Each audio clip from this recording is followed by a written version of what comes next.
లలిత, కనిష్క ఇక్కడికే వస్తానందా? అవునండి, ఇక్కడికే వస్తానంది. కంగారు పడకండి, వస్తుంది.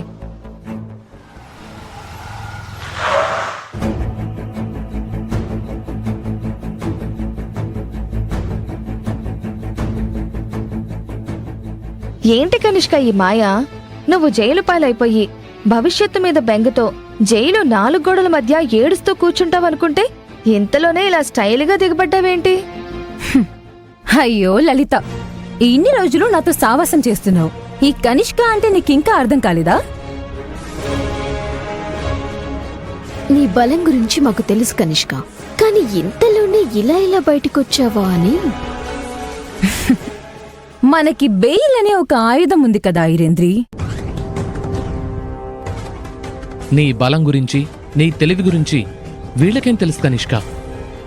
నువ్వొక్కసారి బరిలోకి దిగితే విజయం నీదే అనే సంగతి నాకు తెలుసు కదా. ఇంతకీ మమ్మల్ని ఇక్కడికెందుకు రమ్మన్నావు? నేను లేని సమయం చూసి ఇంట్లో అందరూ పండగ చేసుకుంటున్నారా?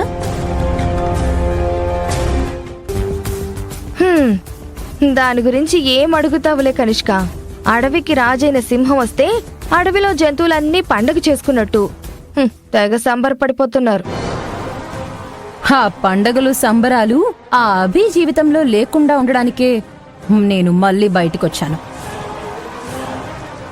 ఇన్ని రోజులంటే నీ మీద డిపెండ్ అయ్యారు కాబట్టి నువ్వు ఆడుకోవటానికి అవకాశం దొరికింది. ఇప్పుడు నీ మీద ఆధారపడదలుచుకోలేదు, కొత్తగా వ్యాపారాలు మొదలు పెట్టాలనుకుంటున్నారు.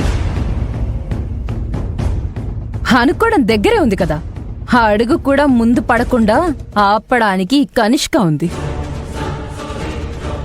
ఏంటో కనిష్క, మా అమ్మ అభిని ఒకసారి లోపలికి ఆహ్వానించిందో లేదో అందరి మీద పెత్తనం మొదలు పెట్టింది. అవును కనిష్క, చక్రవర్తి అనే పదవిస్తే చీమ కూడా చిరుతపులి మీద ఎక్కి ఊరేగుతుంది అన్నట్టు ఇప్పుడు ఆ అభి మా ఇంటికి ఒక మహారాణిలా ఫీల్ అవుతోంది. ఆవిడి గారి ఆదేశాలు అందరూ ఫాలో అవ్వాలి అన్నట్టు బిహేవ్ చేస్తోంది. ఇంకా వ్యాపారం మొదలు పెడితే అందరూ అభి చెప్పినట్టే తైతక్కలాడతారు. అభి చెప్పే మాటకి చిత్తమంటూ తల వంచుతారు. ఇంట్లో పరిస్థితులలా మారటం నాకు అస్సలు ఇష్టం లేదు.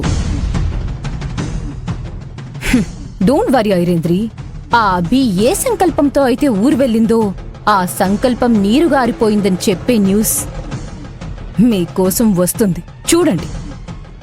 ఏం చేయబోతున్నావు కనిష్క? ఇక్కడి నుంచి అభి వేసే ప్రతి అడుగుకి నేను అడ్డుగోడ కడతాను.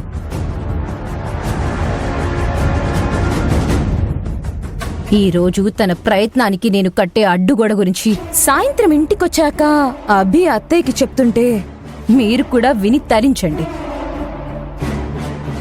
అప్పటి వరకు ఒక చిన్న సస్పెన్స్.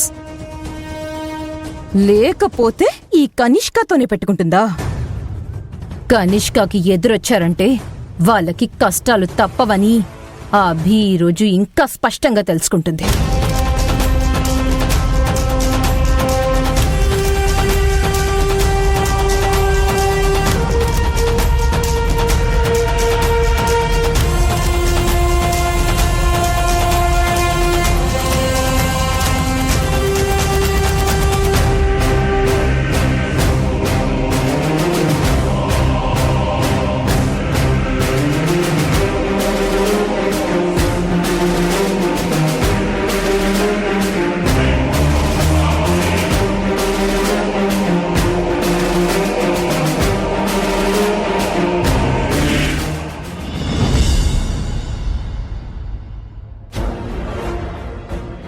అదేనయ్యా, నేను నా కూతురికిచ్చిన 2 ఎకరాల పొలం. దాన్ని మంచి రేటుకు నువ్వు అమ్మి పెట్టాలి.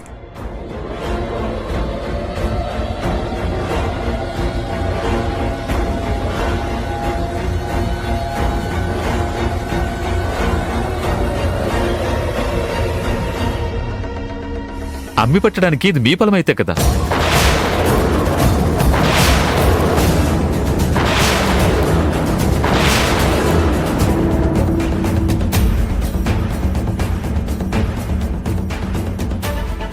ఏం మాట్లాడుతున్నావు గిరి? ఆ పొలం నా కష్టార్జితంతో కొన్నాను, మాది కాదంటావేంటి? అలా మాట్లాడతారండి శేష గారు. నాకు తెలిసిందే కదా నేను చెప్పాను. ఇదే పొలం డాక్యుమెంట్స్ భూపతి గారి పేరు మీద చూశాను నేను. ఇదే పొలం అమ్మకానికి పెట్టారు.